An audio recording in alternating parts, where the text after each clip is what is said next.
तो आज हम लोग सिमिलैरिटी जो चैप्टर है उसको आगे बढ़ाने जा रहे हैं,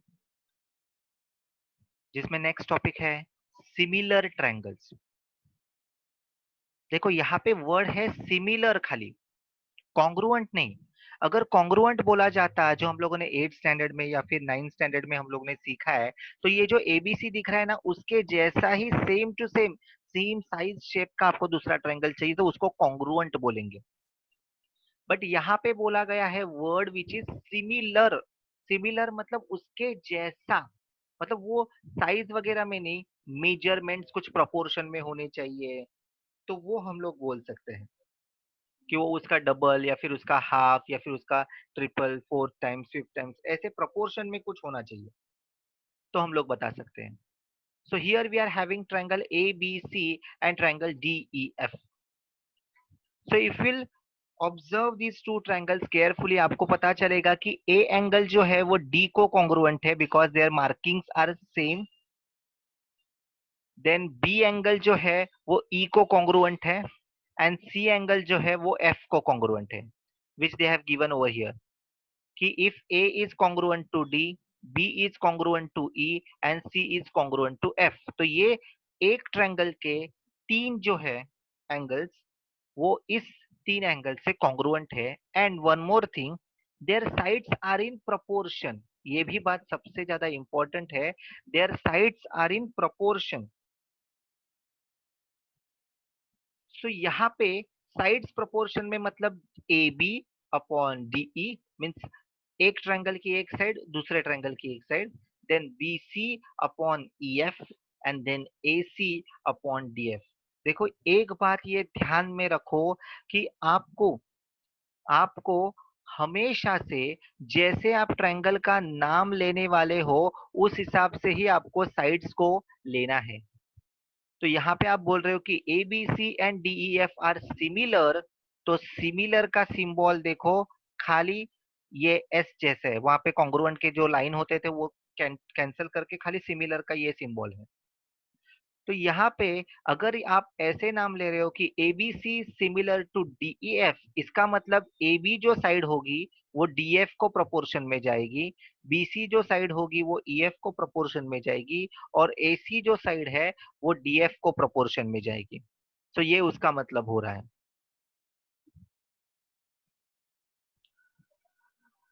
इसके आगे का पार्ट है test of similarity of triangle. देखो हम लोगों ने पहले कॉन्ग्रुएंट ट्रायंगल्स के कुछ टेस्ट देखे हैं, SSS test, ASA test, SAS test, बराबर ना। तो यहाँ पे भी सिमिलर ट्रायंगल्स के लिए आपको टेस्ट जो है वो सीखने पड़ेंगे।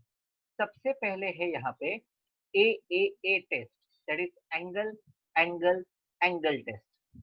यहाँ पे इस टेस्ट से नाम से ही पता चलता है कि अगर एक ट्रायंगल के सारे एंगल्स दूसरे ट्रायंगल के सारे एंगल्स के साथ अगर कॉन्ग्रुएंट हो गए, तो वो दोनों ट्रायंगल सिमिलर है, ऐसे हम लोग बोल सकते हैं। तो in this triangle that is ABC and PQR, ABC and PQR, if you check properly, A angle is congruent to angle P. Look at that sign, symbols they have given. Angle B is congruent to angle Q, and angle C is congruent to angle R. Are you getting my point? Angle A is congruent to angle P, angle B is congruent to angle Q, and angle C is congruent to angle R. Then you can say, then you can say that ABC is corresponds to PQR.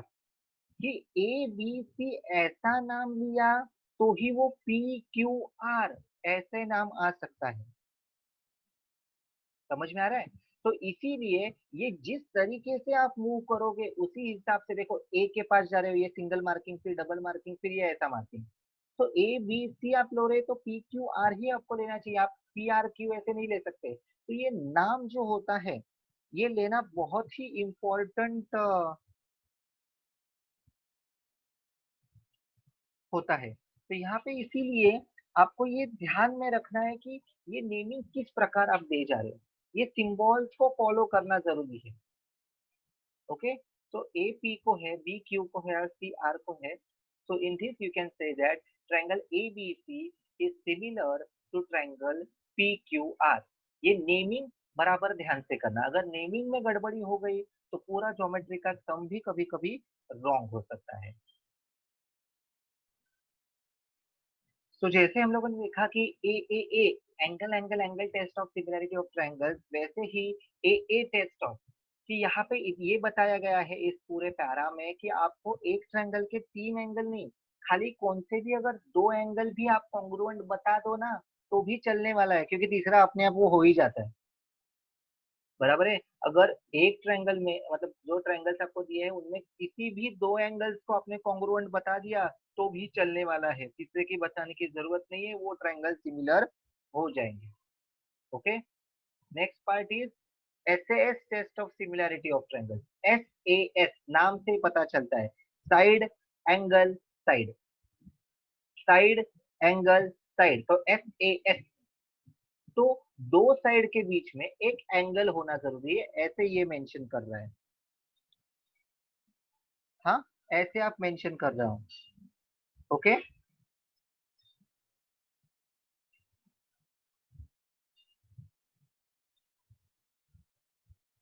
तो अभी यहाँ पे देखो triangle KLM और RST, ये दो triangle है। KLM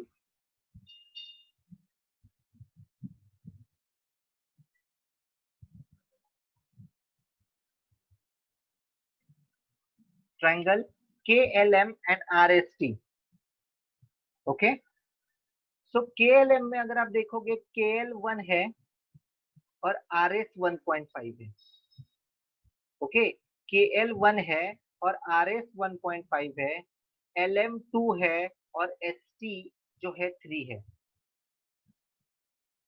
तो आपको तय करना है कि इनका रेशियो सेम है क्या। तो देखो ये भी 1 है और ये 1.5 है, तो अगर ये 1.5 है, पॉइंट वाला आपको गड़बड़ी लगती है ना, चलो इन दोनों को हम लोग 2 से मल्टीप्लाई करते हैं, तो 1 को 2 से मल्टीप्लाई करेंगे तो 2 बन जाएगा, और 1.5 को 2 से अगर मल्टीप्लाई करेंगे तो 3 बन जाएगा। तो इसका आंसर भी 2/3 आ रहा है। बराबर है। और LM जो है आपको, LM और ST वो 2/3 दिया हुआ ही है। इसका मतलब ये दो ट्रायंगल में KL/RS और LM/ST 2/3 पहले से है, मतलब उनके साइड्स जो है वो प्रोपोर्शन में दिए गए हैं। उनके साइड्स जो है वो प्रोपोर्शन में दिए गए हैं, इसलिए ये बात ध्यान में रखो। और उसके साथ साथ देखो ये एंगल का सिंबल जो यहाँ पे दिया है ये भी सेम है, इसका मतलब angle KLM is congruent to angle RST। Angle KLM is congruent to angle RST। ये बात भी आप ध्यान में रखो कि ये दोनों एंगल क्या है, कॉन्ग्रुएंट है। सो आपने क्या तय किया कि ये साइड का जो एंगल है वो ये एंगल से कॉन्ग्रुएंट है, और उसके साथ साथ ये दोनों साइड्स भी क्या है, प्रोपोर्शन में है। तो इसका मतलब दो साइड्स और उसके बीच का एंगल, इसीलिए therefore triangle KLM is similar to triangle RST।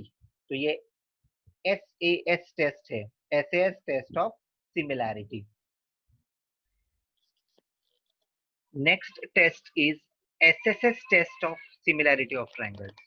नाम से ही पता चलता है, SSS मीन्स एक ट्रायंगल के तीनों साइड्स दूसरे ट्रायंगल के अगर तीन साइड से प्रोपोर्शन बनाए हुए हैं, सेम प्रोपोर्शन, तो हम लोग बोल सकते हैं कि ये जो है ट्रायंगल्स SSS से, ये टेस्ट से सिमिलर है। So now check in these two triangles, triangle PQR and triangle XYZ, triangle PQR and triangle XYZ। सो अगर यहाँ पे तो मेजरमेंट नहीं दिए हुए हैं, तो अगर हम लोग क्या करें, यहाँ पे अगर कुछ मेजरमेंट्स ले ले, फॉर एग्जांपल मैं यहाँ पे मेजरमेंट्स लेके आपको दिखा देता हूँ। ओके, सपोज मैंने यहाँ पे लिया कि ये 1 है। ओके, ये है 2 और ये है साइड 3। ओके, 3 हो गई। हाँ, सेम वे मुझे यहाँ पे बताना है कि ये है 4, ये है, सॉरी, मैं यहाँ पे जो है ना वो 4 नहीं लेना चाहता, मैं यहाँ पे 2 लेना चाहता हूँ, यहाँ पे 4 लेना चाहता हूँ, और यहाँ पे 6 लेना चाहता हूँ। ओके, सो अभी हम लोग देखते हैं कि यहाँ पे वो लोग ने क्या बोला था, P Q R and X Y Z. तो चलो मूव करते हैं, पी क्यू आर जो ऐसे मूव करना है हम लोगों को, और एक्स वाई जेड ऐसे मूव करना है हम लोगों को। ओके, समझ में आ गया। तो चलो हम लोग लेते हैं सबसे पहले, अगर नाम इस प्रकार है पी क्यू आर और एक्स वाई जेड, तो हम लोग देखेंगे कि पहले पी क्यू, तो पी क्यू है 1 और एक्स वाई है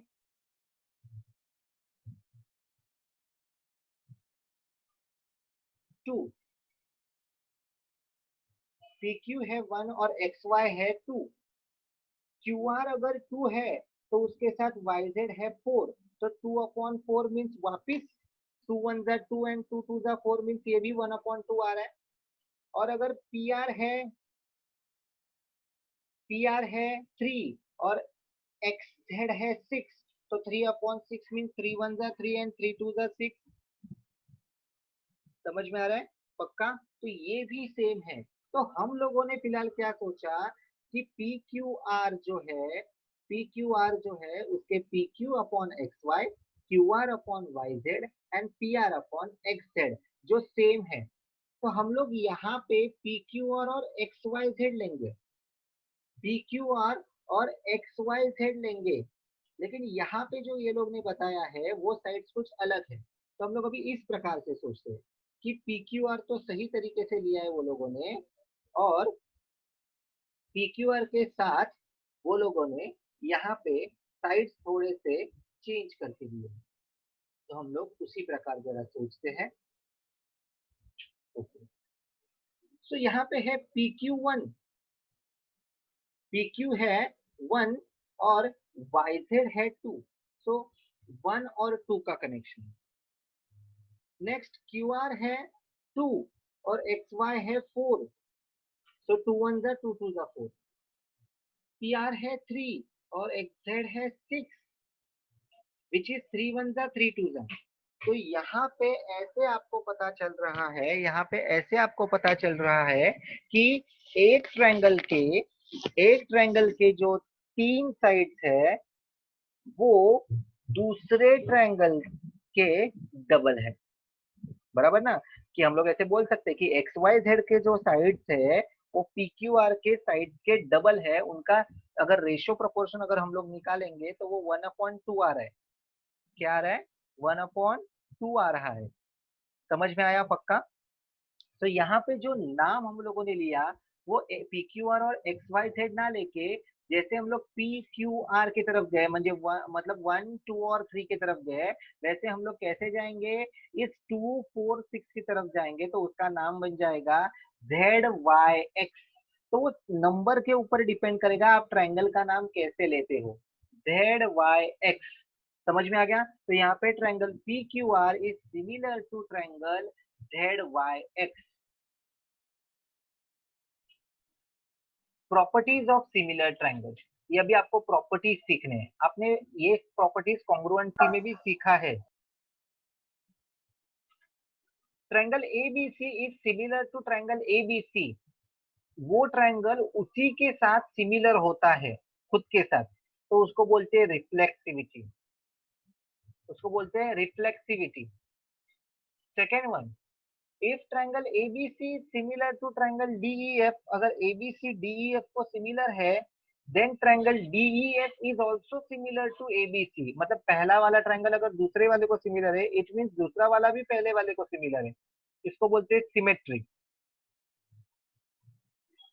third one, if triangle ABC similar to triangle DEF, triangle DEF similar to triangle GHI. देखो, पहला वाला दूसरे वाले को सिमिलर है, दूसरा वाला किसी तीसरे वाले को सिमिलर है, then automatically first and third similar हो जाएंगे। That is triangle ABC is similar to triangle GHI and this property is called as transitivity.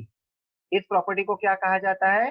Transitivity कहा जाता है, कि फर्स्ट वाला सेकंड को सिमिलर है, सेकंड वाला थर्ड को सिमिलर है, तो automatically first and third triangles क्या हो जाते हैं? सिमिलर हो जाते हैं।